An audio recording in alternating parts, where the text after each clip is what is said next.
زلتر قال ورئيس هيثم ما يحيش روفاكوري سياسيان بحسكين برئيس هيثم قال بخير هاتي يلدا سبيكي شامية جرينتر خوش شر هيا قال لك نوف تشجكاتينات نوف دارو جلطان نوفراس تشكيم تشجي زده لي عراقي حتى تشراده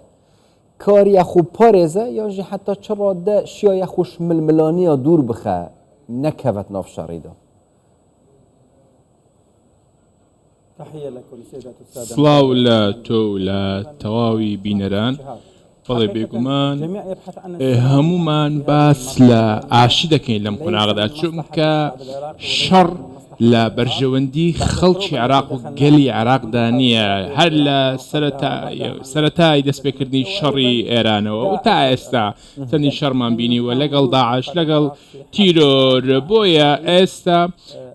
لە بەرژەوەندی عێراقدا نییە کەوا بچێتە ناو شەڕێک لەگەڵ ئیسرائیل چونکە ئێستا دەتوانم بڵێم کەوا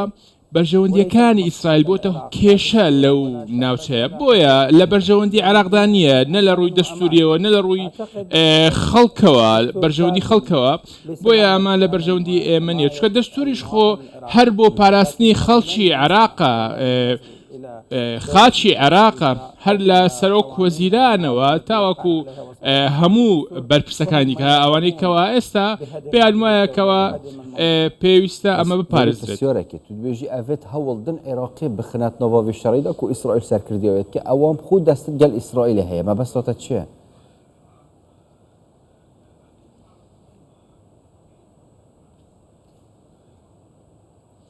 حتى وإن كانوا غير متفقين تا ئێستا لەوانەیە هەر لایەنێک بیەوێت شەڕ دروست بکات ئێستا ئیسرائیلە نزیکەی 50,000 و زیاتر لە 20,000 منداڵی کوشتووە لە غەزە ڕوبەڕووی لوبنان دەبێتەوە ڕوبەڕووی فەڵەستین دەبێتەوە ڕوبەڕووی لوبنان و یەمەن و هەموو وڵاتانی دیکە دەبێتەوە بۆیە ئێستا ئیسرائیل لەسەر شەڕ قسە دەکات و هەوڵی ئەوە دەدا شەڕی زیاتر و فراوانتر دروست بکە و عێراقیش خۆ خاوەنی ئەو با بڵێن تەکنۆلۆژیایە نیە لە ڕووی ئابووری لە ڕووی هەواڵگریەوە ڕوبەڕووی ئیسرائیل بێتەوە بۆیە کاتێک تۆ سەیری هەموو ڕێکەوتنەکان دەکەین کاتێک باسی دەستور دەکەین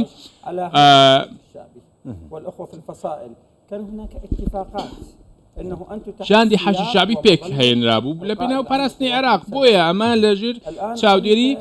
فەرماندەگەشتی سەردارەکان بوو کە سەرۆک وەزیرانە هاوکات لایەنە دیبلۆماسیەکانیش هەموویان و تەنانەت سەرۆک وەزیرانیش باز لەوە دەکەن کەوا پێویستە ئاشتیەکی سەرتاسەری ڕابگەیەندرێت لە دژی زایۆنیستەکان و ئێمە نامانەوێت شەڕ بێت سەرڕای ئەوەش چەندین موشک ئاراستە ئیسرائیل کراوە بۆیە ئێمە دەمانەوێت عێراق لەو قەیرانە بهێنێت دەرەوە ئێران لە ڕووی سەربازی و چەک و پارەوە بێگومان پاڵپشتی لەو بەرەیە دەکاتکەوە ئێستا ئاماژەم پێدا حکوومەتە عێراقی وان گروپا کنترۆل ناکەت مادەم بووینە مەترسیل سەر عێراقی بخۆ صراحة من الصعب جدا نحن بەڵێ ئەمە شتێکی سەختە بەڕاستی ئێستا من لە بەڕێز محەممەد شاه سوودانی تێدەگەم کەوا ئاماژەی بەوەدا بوو لەگەڵ کاتێک لەگەڵ گروپێک لە عشیرەتەکان کۆبووە ئەو گوتووی پێویستە ڕێز لە دەستور بگیرێ ڕێز لە سەروەری خاک بگیرێ بۆیە ئێمە کاتێک باسی مقاومەی دەکەین پێویستە ئەوانیش جارێکی دیکە حساباتی خۆیان بکەن ئەوان لە حەسەن نەسڕوڵڵا بەهێزتر نەبوون هاوکات ئەم گروپانە لە ئێرانیش بەهێزتر نین بۆیە ئیسرائیل هەموو ئەو مقاوماتانەی تێکداوە کە لەلایەن ئێرانەوە بوو لە چەند 10 ساڵی ڕابردوو ئێمە خاوەنی ئەم شتانە نین ئێمە چەندین جار ڕوبەڕووی ئالنگاری بووینەتەوە ئێستا پێویستمان بۆ یەکەوە بنیادنانەوە زیاتر بکەین بۆیە ناکرێت تۆ لەسەر لاشەی دەوڵەتە ئەم شتانە دروست بکەی و بیکەیە دۆخێکی نالەبارەوە بەڕێز محەممەد شیع سوودانیش باز لەوە دەکات ئەو لە ڕێی سیاسەتەوە پێیانی گوتووەکەوە دەبێ بەم شێوەیە ئاراستە بکەم بۆیە ئەمە بەڕاستی کارەسات ئەگەر هەوڵ بدرێ ئەمە بکرێ و لە دژی عێراق بکرێ ئەوانەی کەوا دەڵێ ئێمە لەگەڵ وڵات داین ئەوان دژی وڵات کار دەکەن یان لەگەڵ خاک داین ئەوان دژی خاک هەڵسوکەوت دەکەن بۆیە ئێستا گۆڕەپانی عێراق بە تەواوی دژمنی ئەوانەیە چونکە ئەوان هەموو سنوورێکیان بەزاندووە هەموو ڕێکەوتنامەکانیان بەزاندووە ئەوان ئێستا هەوڵی ئەوە دەنکەوە لە پێناو بەرژەوەندی خۆیان بۆ ئەوەی عێراق بخەنە ناو شەڕێکی دیکە لە بەرژەوەندی زانیستەکان دیفۆن کارێن گروپێن چەک دەری و حەزدەکردین حکوومەتە شارعی عێراقیە خەلکە وڵاتن هەمی دژی وانانە و دژمنێت وانانە بەسیا گرنگ بڕیارە و کار و کردارن نوکە بڕیارە ئاشتیە و ئارامیە شەڕی و ئاڵۆزیە دەستێکێدایە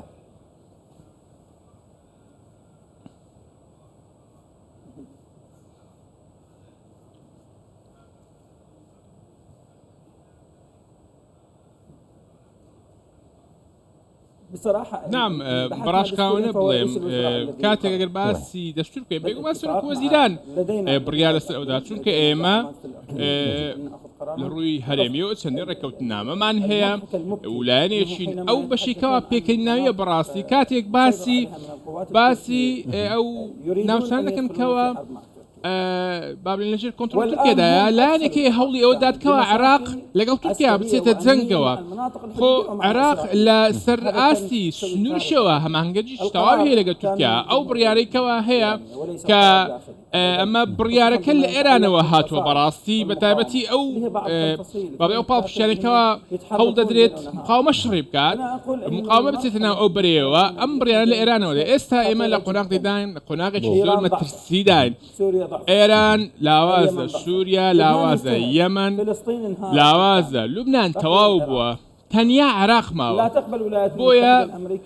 ئەمریکا ڕێگە نادات بەوە کەوا عێراق لەگەر هیچ لایەنێک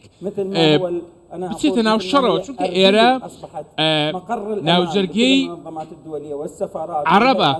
هەولێر بە هەمان شێوە ئێستا هەولێر ناوەندێکی گەورەیە بۆ تەواوی باڵیۆزخانەکان و کۆنسولخانەکان بە سەرۆکایەتی سەرۆک مەسعود بارزانی و هەموو سەرکردایەتی کورتکەوە بۆیە ئێستا قۆناغێکی هەستیارە ئەگەر شتێکی وا ڕوو بدا ئێمە دەچینە ناو کێشەی دیکەوە دەچینە ناو ئاژاوی دیکەوە والله هي صحيح مشكلة انه اما براستي كيشيا وشتيشي سختة براستي بلام اما دبي اما رش بين لسر اوا تنانت بريز دمي اوت بي بليم تنانت لا ينقراني شان رخيان ليانا لا ينقراني رخيان لوانيا واني كوا بناء مقاومة وبالشردين خويان كوبنوي نهيني انجام ددن وتسندين مليار دولار يان بو خويان دەستیان بەسەردا گرتووە بۆ خۆیان بردووە ئیرانێ کرد سووریە لبنانێ بڕاستی لێ شەمەیە گرنگتر ئەوە هەر ئالیەکە پشتا خوب ئیرانی گرێدای بۆ نمونە حەماسێ ئیرانی حەماس هێلا حزب الله لبنانی دیسا ئیرانی حزب الله ژی هێلا و سەرکردای توێژی هاتنە کوشتن نوکە گروپێت چەکداری ماینە و حەشت مایە دی ئیران وانا ژی هێلێت یان ژی دی هەر گەلبت عێراق تشێت وانا یعنی صافی بکەت و ئیران چه پرزگرێک نەبن الفصائل كانت تعتمد على تأسيسها على هێزە سەکداریەکان هەر لە ڕووی دامەزراندنیەوە سەر ئێران لە ڕووی هەواڵگری و مادیەوە ئێستا لە ئێرانە وەردەگرن بە ملیارەها دۆلار وەردەگرن هاوکات ئەم هێزە سەکدارانە مەترسیدارترن نامەوێت سنوورەکان ببەزن بەڵام هەندێک لایەن هەندێک سەرکردە هەیە تەنانەت زیاتر مەترسیان هەیە بۆ عێراق ئەگەر بەراورد بکەین لەگەڵ داعش واتە لە داعش زیاتر مەترسیدارترن بۆ عێراق ئەوان دەستیان لە توندوتیژی هەیە دەستیان لە تێکدان هەیە لە پێناو بەرژەوەندی بازرگانی خۆیان بابەتی مقاومە لە لای ئەوان شتێکی لاوەچیە بۆیە لە ڕووی دیبلۆماسی و لە ڕووی ئەمنیەوە هەموو ئەو سنوورانیان دابەزان بوونەتە وەک شێرپەنجەیەک لە لاشەی عێراقدا ئەگەر بکرێ ئەمە بچوو پێێتەوە بێگومان عێراقیش هەناسەیەک وەردەگرێت ئەگەر بەم شێوەیە بڕوە دەبێتە هۆی ئەوەی کەوا تەنانەت یاسای حەجی شابیش هەڵبوەشێنێتەوە چونکە ئەوانە جێویستی سەرۆک وەزیران نین خۆ حەجی شابیش هەر لە ژێر بڕیارەکانی سەرۆکوەزیرandایە بۆیە ئێوە لەلایەنی سیاسیەوە لایەنی سەرباسی جیاوازەوە بڕیار دەدەن ماژەتکی الجهك عراق كفتت بازن الشرعي دار رنگ شرکی نافخود چه بد چونکه اوج داعش ما ترسی دارته یادینه باشه اگر حسابه پیشبینی شرکی نافخو هیت نف برای حشد و گروپین چک دارید گل ارتش عراق هیزندن